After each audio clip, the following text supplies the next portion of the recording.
think perhaps the biggest impact was we had to decrease the number of operative cases being done. I think hospitals and physicians and surgeons led the way in caring for our COVID-19 pandemic patients, and somewhat unfortunately the consequence of that was a loss of operative volume. A lot of the discussion today with other program directors sort of across the globe really highlighted that no one was in this alone. Everybody was impacted. This really was a global problem that all vascular surgery program directors and surgeons across the country and world had to work together on.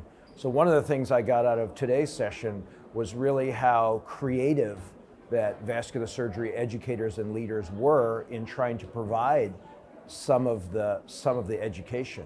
I think the logistics of board exams probably will remain virtual forever because of the cost of travel and the inconvenience for taking a certifying exam of having to be away from your home institution.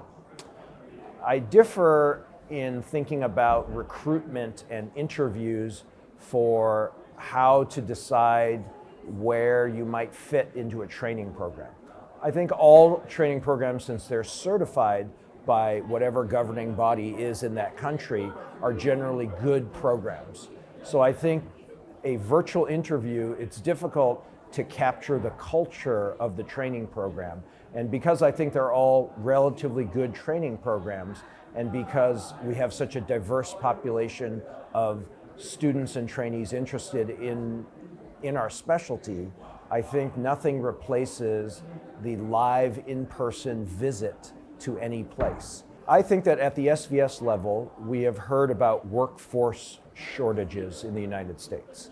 There are not enough vascular surgeons to do the work that our specialty provides. And I think this is likely an issue across the globe.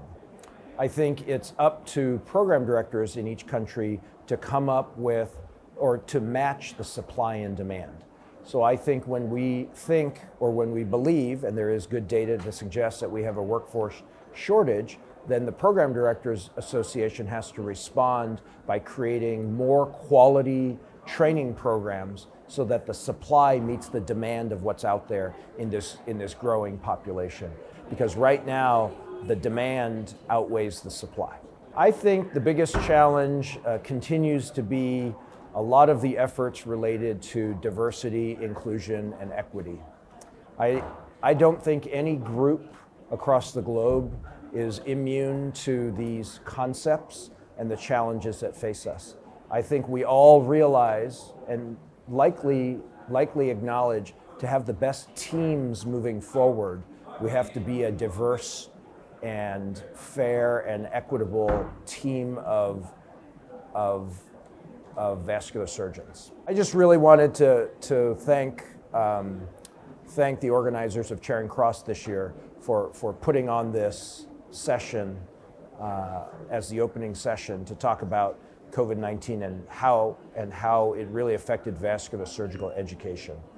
I think that it's timely, and I don't even think right now we know the consequences of some of the lack of cases that were being done. And in some parts of the world, probably there still is less than was done before the pandemic. Because we're a surgical specialty and we learn by doing surgery, loss of cases will need to be explored. And for our trainees that are actively going through it, we have to get more creative about providing that vascular surgical education.